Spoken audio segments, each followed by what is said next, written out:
여기 영국에서 온 한 여성이 있습니다. 한강에서 누군가와 대화를 나누던 이 여성은 잠시 후 눈물을 흘리기 시작합니다. 그런데 갑자기 이 여성이 웃기 시작하는데요. 대체 이 여성에게 무슨 일이 벌어진 건지 한번 알아보러 가실까요? 구독과 좋아요를 눌러주시면 영상 제작에 큰 힘이 됩니다. 안녕하세요. 저는 영국 런던에 위치한 글로벌 마케팅 회사에서 일하고 있는 케이트라고 해요.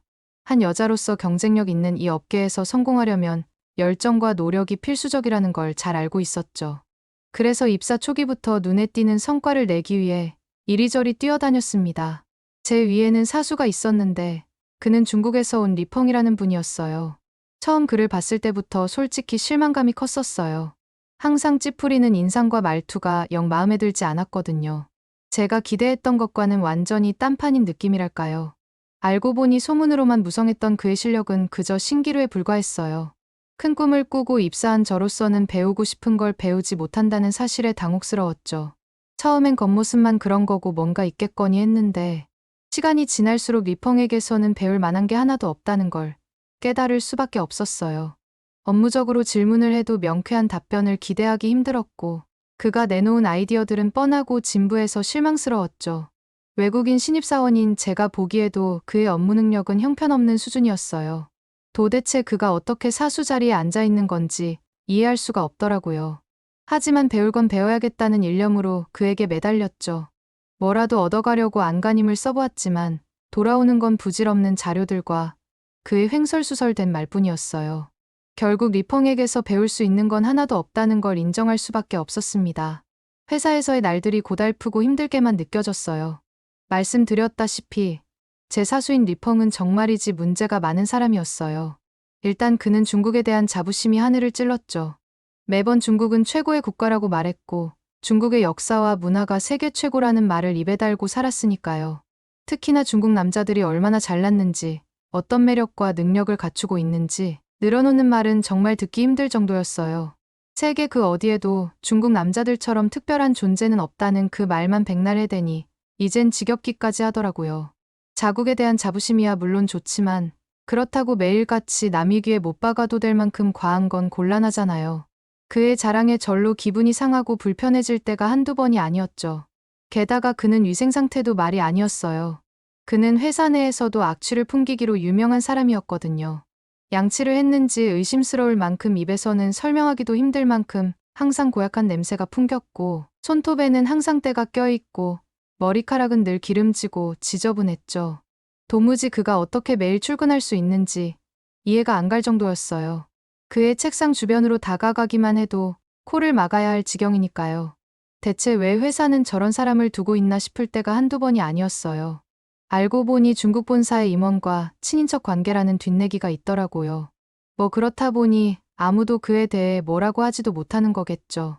하지만 솔직히 그의 존재 자체가 회사 분위기를 엉망으로 만든다는 게 대부분의 의견이었어요. 회사 동료들 사이에서도 리펑에 대한 불만이 자자했죠. 일은 제대로 하지 않으면서 갑질의 횡포는 여전하니 누구라도 그를 달가워할 리가 없었겠죠. 다들 그가 좀 사라졌으면 하는 심정이었을 거예요. 어느 날 회사에 중국 지사로 발령 갈 인원을 뽑는다는 소식이 들려왔어요.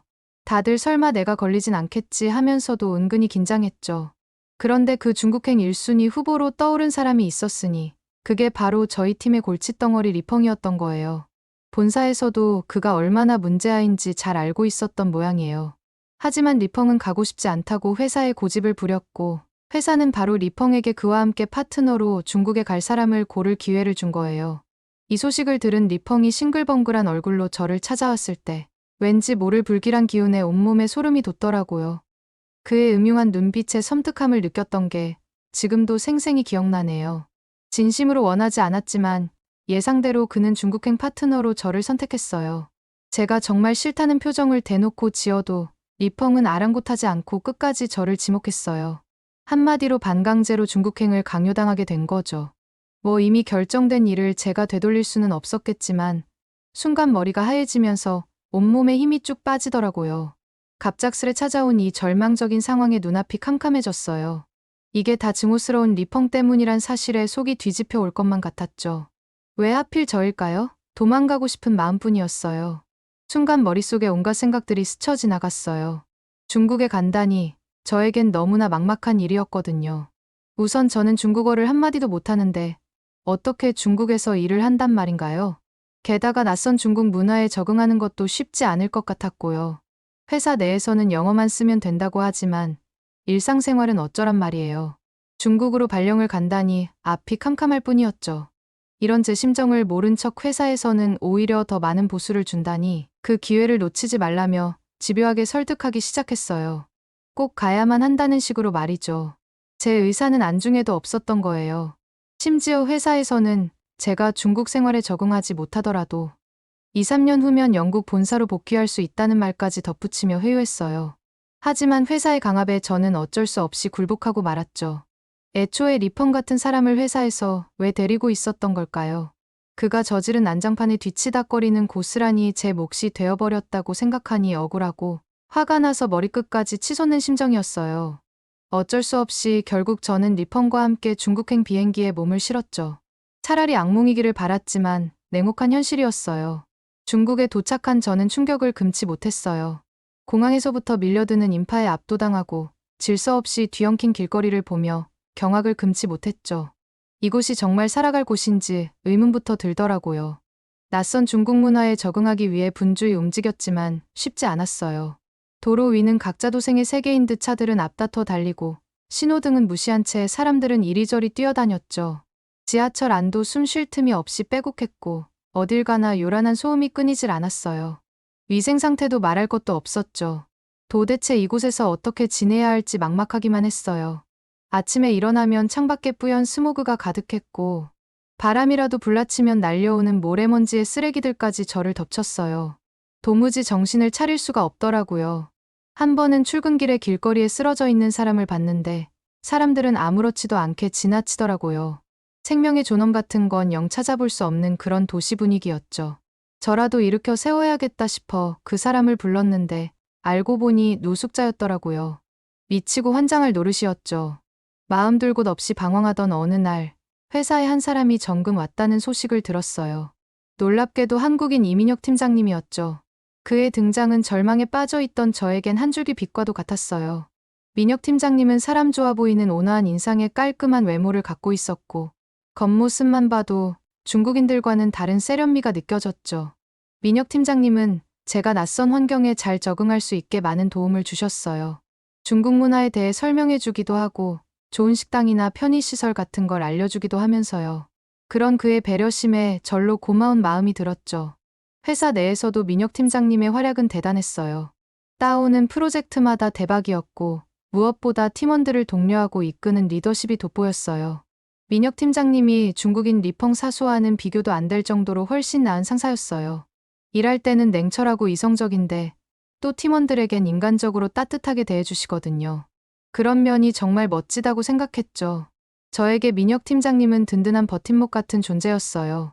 회사에서 리펑이 저를 귀찮게 하들면 팀장님이 대신 나서서 제지해 주셨거든요. 그럴 때마다 속으로 팀장님께 감사하다는 말을 몇 번이고 되뇌었던 것 같아요. 이 낯선 중국 땅에서 정말 소중한 인연을 만난 게 아닐까 싶을 정도로 민혁 팀장님의 존재는 절 지탱해주는 버팀목 같았어요. 시간이 지날수록 민혁 팀장님에 대한 호감은 점점 더 커져만 갔어요. 단순히 능력 있는 상사를 넘어 한 사람의 남자로서 그의 매력에 빠져드는 제 모습을 발견하게 됐죠. 일단 외모만 보더라도 결이 고운 피부에 빛나는 눈매와 굵직한 콧날을 갖고 있어 딱 제가 이상형으로 그리던 모습 그대로였어요. 게다가 훤칠한 키에 적당히 탄탄한 몸매까지 갖고 있다니 아침마다 운동하러 간다는 그의 모습을 상상하며 입꼬리가 절로 올라가곤 했죠.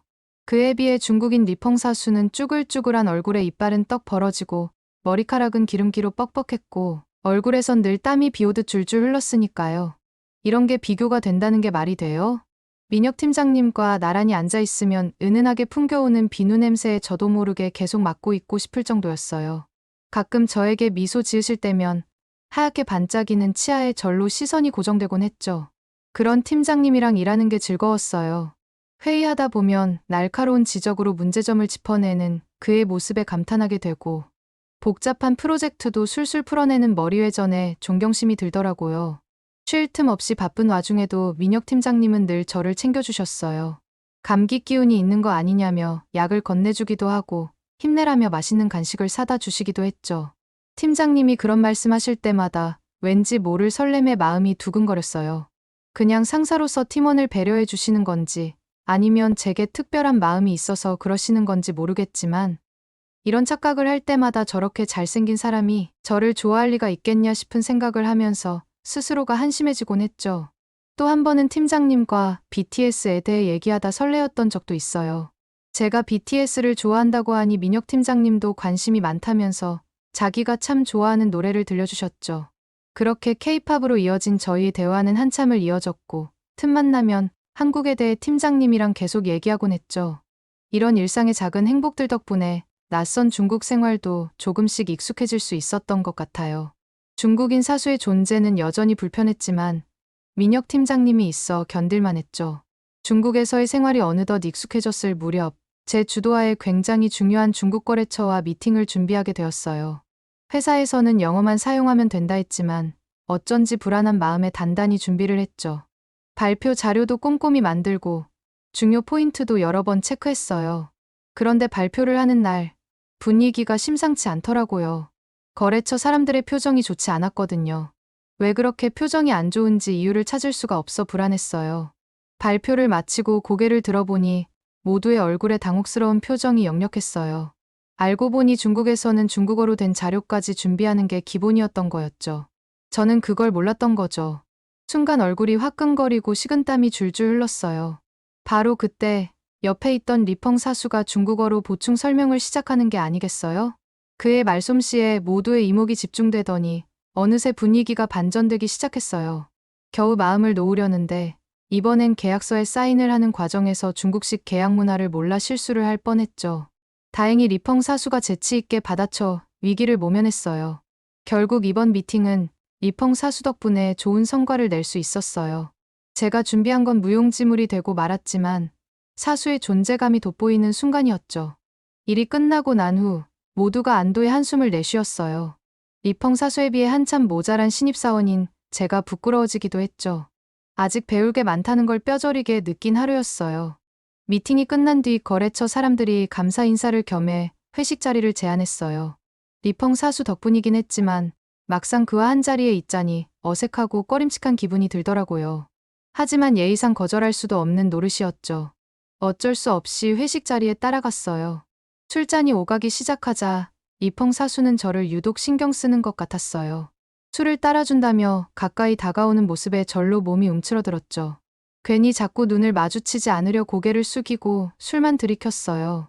저는 원래 술을 잘 못하는 데다 취할수록 멈출 줄 모르고 마시는 주사가 있었거든요. 그날따라 술잔이 자꾸만 제 앞에 놓이는 바람에 저도 모르게 과하게 마셔버렸죠.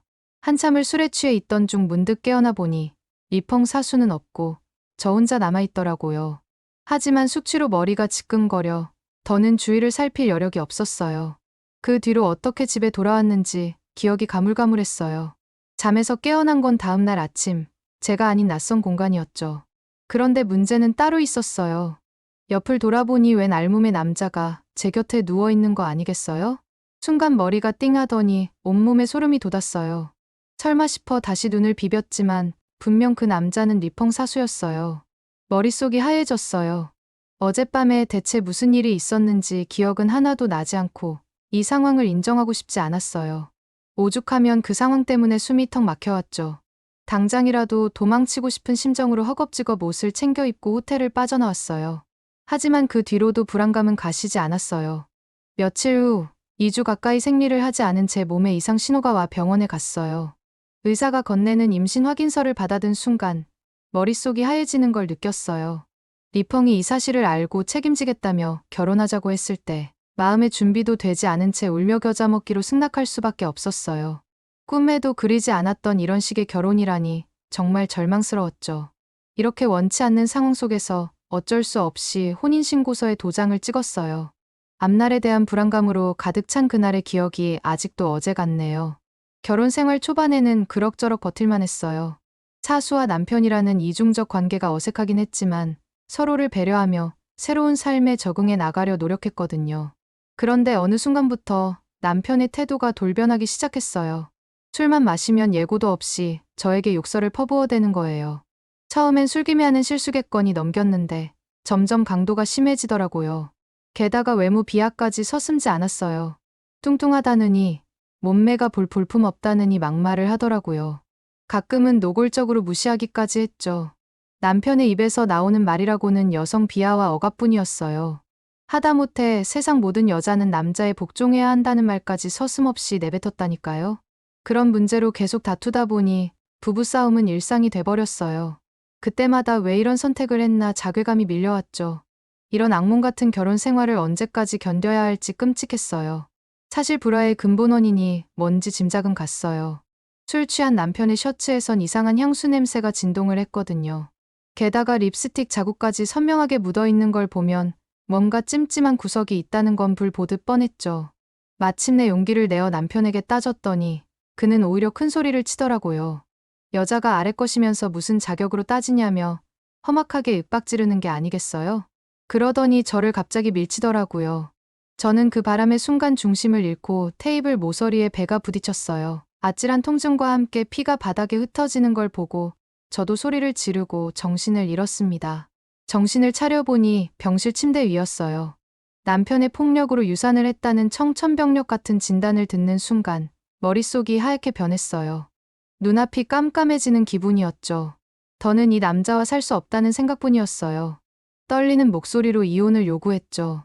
남편에게 또 폭력을 당할까 겁이나 질끈 눈을 감았는데 그는 뜻밖에도 흔쾌히 이혼에 동의하더라고요. 이혼하고 나서 알았는데 알고 보니 그에겐 회사 내 다른 중국인 여직원과 불륜 관계가 있었더라고요. 심지어 오며 가며 저도 얼굴을 본 사이였죠. 그 상대 여자가 바로 이혼을 종용한 장본인이었던 거죠. 결국 저는 배신감과 모멸감을 안고 혼자 남겨졌어요. 이런 악연의 굴레에서 빠져나오고 싶어 직장에도 사직서를 냈어요. 다시는 리펑의 얼굴이 보기도 싫었죠. 제 인생의 새로운 전환점을 맞이하고픈 간절한 마음뿐이었어요. 저는 그 이후로 폐인처럼 살았어요. 술은 입에 달고 살았고 오늘이 무슨 요일인지도 모른 채 매일 하루가 지나가고 있었죠. 그렇게 1년이 지났을 쯤 더 이상 이렇게 살지 말아야겠다는 생각에 영국행 티켓을 끊고 짐을 싸려던 참이었어요. 중국에서 같이 친하게 지냈던 한국인 동료 지혜한테서 연락이 왔어요. 그동안 잘 지내고 있냐는 안부 인사를 하면서 말이에요. 솔직히 요즘 제 처지를 털어놓기엔 너무 힘든 상황이었죠. 하지만 제 목소리를 들은 지혜는 뭔가 심상치 않다는 걸 눈치챘나 봐요. 괜찮냐는 물음에 사실 잘 지내고 있지 않다고 얼버무리듯 넘어갔어요. 별일 있냐고 걱정하는 지혜의 목소리에 왠지 목이 메어왔지만 전화 너머로 속사정을 다 말하긴 쉽지 않았죠. 게다가 지혜가 중국 지사에서 같이 일했던 민혁 팀장님 이야기를 꺼내더라고요. 그분도 최근에 한국으로 귀국했다면서 셋이서 만나 식사라도 하면 어떻겠냐고 제안을 하는 거예요. 순간 왠지 모르게 두근거림이 느껴졌어요. 아무래도 마음속에 민혁 팀장님에 대한 묘한 감정이 남아있었나 봐요. 환하게 웃으시던 그 모습이 아직도 눈에 선하거든요. 중국에서의 지난 기억들을 떨쳐내고 싶은 마음도 간절했고 지혜의 말대로 한국에서 새로운 추억을 만들어보는 것도 좋겠다 싶었어요. 그래서 특별히 고민하지 않고 한국행을 결정했어요. 영국을 가기 전에 바람을 쐬러 가는 것도 나쁘지 않다고 생각했죠. 한국에 도착한 저는 곧바로 지혜와 연락을 했어요. 서로의 안부를 묻고 그간의 근황을 나누다가 민혁 팀장님과 셋이서 만날 약속을 잡았죠. 한국에서 유명한 전과 막걸리를 꼭 먹어보고 싶다고 하니 지혜가 망설임 없이 전과 막걸리를 파는 맛집을 추천해 주더라고요. 한국 드라마를 보며 늘 먹고 싶다고 생각만 하던 메뉴를 직접 먹을 생각에 저도 모르게 웃음이 나왔죠. 그렇게 약속 당일 막걸리집 문을 열고 들어가자마자 깜짝 놀랄 일이 벌어졌어요. 중국의 시끄럽고 복잡한 식당과는 달리 한국의 식당은 너무나 조용하고 깔끔했어요. 거기다가 모든 자리가 룸으로 되어 있는 거에 충격을 먹었죠. 그렇게 식당 내부를 보면서 놀라워하며 자리에 앉았는데 웬 태블릿 PC가 나오는 게 아니겠어요? 알고 보니 그걸로 직접 메뉴를 고르고 주문을 하는 거더라고요. 저는 중국과 영국에서 그런 걸 본 적이 없어서 신기하기도 하고 어리둥절하기도 했죠. 중국에서는 웨이터를 부르려면 큰 소리로 외쳐야 하고 시끄러운 분위기에 질문도 제대로 못하고 겨우겨우 주문만 하는 게 일상이었거든요. 근데 여기선 태블릿 하나로 다 해결하는 거예요. 정말 놀라울 따름이었죠.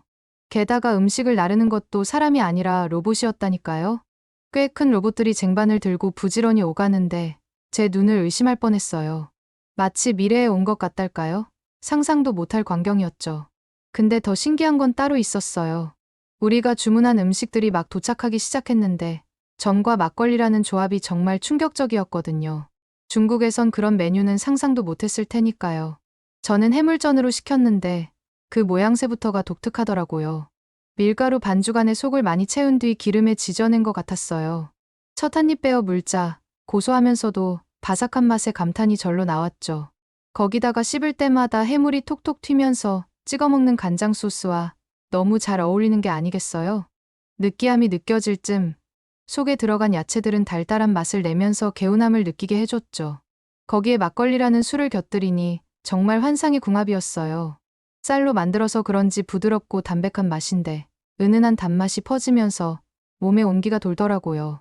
막걸리에 전을 한 입씩 먹으니 그 맛이 배가 되는 기분이었죠. 한국 음식의 매력에 흠뻑 빠져 즐겁게 식사를 하는데 민혁 팀장님과 지혜가 저를 걱정스레 바라보는 게 느껴졌어요. 좀 전까지만 해도 입에 거품을 물고 감탄하던 제가 어느새 숙연해진 얼굴로 술잔만 만지작거리고 있었거든요. 사실 한국에 온 진짜 이유는 중국에서의 힘들었던 시간들을 털어놓고 싶었어요. 술 기운을 빌려 느릿느릿 입을 열었죠. 한 번의 실수로 임신을 했던 일, 그래서 어쩔 수 없이 한 결혼, 폭력과 외도로 얼룩진 결혼 생활, 유산의 아픔까지 제 가슴에 맺힌 응어리를 하나씩 꺼내면서 오열하듯이 울분을 토했죠. 팀장님과 지혜는 말문이 막힌 듯 절 쳐다보더니 이내 분노의 찬 목소리로 그 중국인 남편을 욕하기 시작했어요. 세상에 어떻게 그런 쓰레기 같은 사람이 있냐며 너무 고생했다고 절 토닥여줬죠.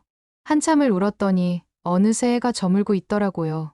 술자리가 무르익을 때쯤 지혜가 내일 중요한 약속이 있어서 먼저 가봐야겠다고 말하더라고요.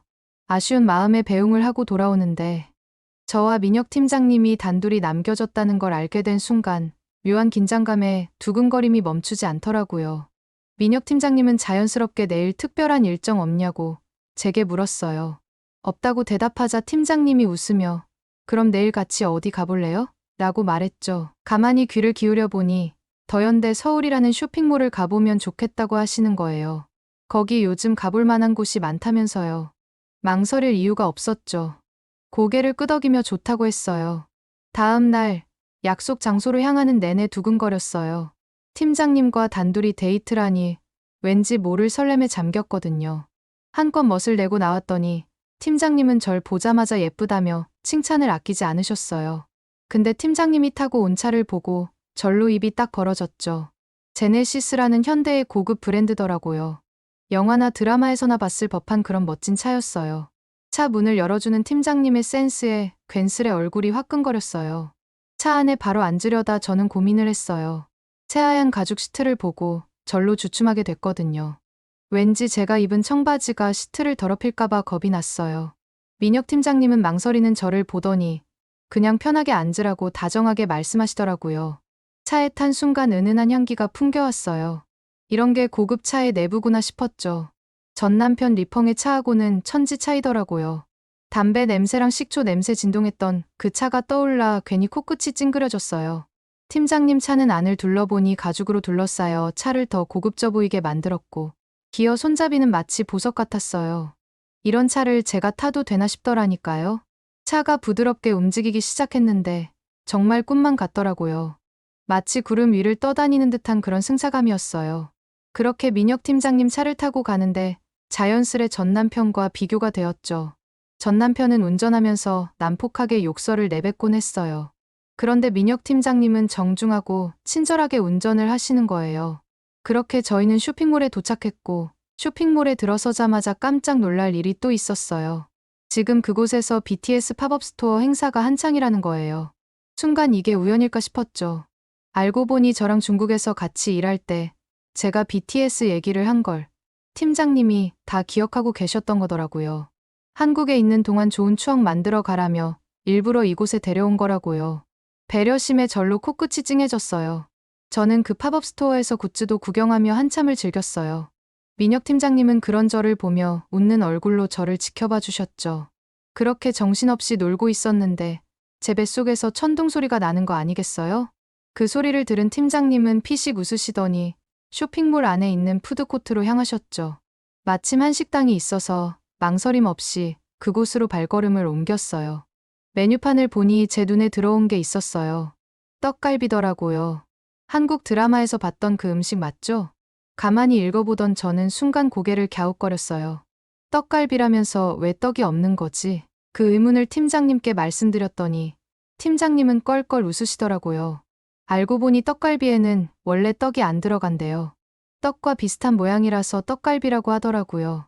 그렇게 떡갈비를 입에 한가득 넣어서 맛있게 먹고 밖을 나왔는데 이미 밖은 어둑해졌었죠. 벌써 이렇게 시간이 흘렀나 싶어 슬슬 숙소로 돌아가 봐야겠다고 민혁 팀장님께 말씀드렸어요. 그런데 갑자기 팀장님이 여의도 한강공원 야경이 아주 멋지다면서 같이 가보는 게 어떻겠냐고 제안하시는 거예요. 처음엔 밤늦은 시간에 공원에 간다는 게 좀 무서운 것도 같고 위험할 것 같아서 망설여졌어요. 사실 중국에 있을 때 밤거리에서 무서운 일이 있었거든요. 어떤 낯선 남자가 계속 뒤를 쫓아오는 바람에 공포에 질려야 했죠. 저는 갖은 방법을 동원해 그를 따돌리려 했지만 소용이 없었어요. 어떻게든 도망 다니다 겨우 발견한 가게로 뛰어들어 가까스로 위기를 모면할 수 있었죠. 그 남자는 가게 앞에서 한참을 서성이다 포기하고 떠났지만 그 뒤로 밤에는 웬만하면 혼자 다니지 않았거든요. 밤거리에 돌아다니는 게 내심 겁이 났지만 팀장님이 옆에서 든든하게 같이 있어 주시겠다니 안심이 되더라고요. 용기를 내어 함께 한강공원으로 향했죠. 근데 정말 깜짝 놀랄 광경이 펼쳐졌어요. 중국에서 본 어두컴컴하고 인적 드문 밤거리하곤 완전히 달랐거든요. 한국의 밤은 나처럼 환했어요. 빌딩에선 불빛들이 반짝였고 가로등 불빛도 은은히 길을 비췄죠. 놀라운 건 그뿐만이 아니었어요. 늦은 밤인데도 공원엔 사람들로 북적였어요. 잔디밭에 돗자리를 깔고 놀고 있는 사람들. 벤치에 앉아 담소를 나누는 연인들까지 마치 낮의 풍경과 다를 바가 없었죠. 순찰 중인 경찰들도 눈에 띄었어요. 치안이 잘 유지되고 있다는 걸 실감했죠. 이런 평화롭고 안전한 밤거리라니 정말 믿기지가 않더라고요. 살면서 처음 느껴보는 해방감 같은 거였어요. 한강을 바라보며 팀장님과 천천히 걸었어요. 어느 벤치에 앉아 야경을 감상하는데 문득 지난날의 기억들이 주마등처럼 스쳐 지나가더라고요. 리펑과의 결혼 생활과 그의 외도와 폭력, 유산과 이혼까지 말이에요. 제 얘기를 들으신 팀장님도 충격을 받으셨나 봐요. 그 얘기를 듣는데 마음이 무너지는 기분이었다고 하시더라고요. 제 눈엔 어느새 눈물이 고여 흘러내리고 있었어요. 절 꼭 껴안아 주신 팀장님의 따스한 체온이 고마웠죠. 팀장님 품에 안겨 한참을 흐느꼈어요. 잠시 후 민혁 팀장님이 저를 바라보며 중요한 말씀을 꺼내셨어요. 사실 중국에 있을 때부터 절 좋아하고 계셨대요. 하지만 제가 갑자기 결혼하는 바람에 그 마음을 접을 수밖에 없었다고 하시더라고요. 순간 머릿속이 하얘지면서 심장이 쿵 내려앉는 것 같았어요. 왜 진작 그 마음을 몰랐을까? 그때 리펑이 아니라 팀장님을 만났으면 어땠을까 생각하니 마음이 아려워지더라고요. 그때만큼 제가 리펑이랑 결혼했던 게 후회된 적은 없었습니다. 하지만 그때 민혁 팀장님이 물으셨어요. 한국에서 지내면서 자기를 만나볼 생각 없냐 말이에요. 저는 걱정스런 마음에 유산을 겪고 이혼한 여자라는 사실을 알면서도 만날 수 있냐고 조심스레 여쭤봤죠. 하지만 팀장님은 제 과거는 중요하지 않고 앞으로가 더 소중하다 말씀하셨어요. 그리고 제 손을 꼭 잡아주셨죠. 저는 붉어진 얼굴로 끄덕임으로 대답을 했어요. 그렇게 전 민혁 씨 도움 덕분에 전 금세 한국 생활에 적응할 수 있었어요. 민혁 씨는 좋은 직장과 집을 구하는 것부터 시작해서 이사 준비와 각종 서류 작업까지 세세하게 신경 써주셨어요. 덕분에 낯선 타국 생활의 어려움을 잘 극복할 수 있었습니다. 저희는 내년 봄 결혼식을 올리기로 했어요. 제 인생의 봄날이 다시 찾아온 기분이랄까요? 두근거리는 마음으로 그날을 준비하고 있어요. 저희 신혼여행은 어디로 가는 게 좋을까요? 한국도 좋으니 추천해 주시면 꼭 가보겠습니다. 오늘의 사연은 어떠셨나요? 외국인들이 한국에 대해 겪은 해외 감동 사연을 계속해서 보고 싶다면 구독과 좋아요 부탁드려요. 긴 영상 시청해 주셔서 감사합니다. 오늘도 행복한 하루 보내세요.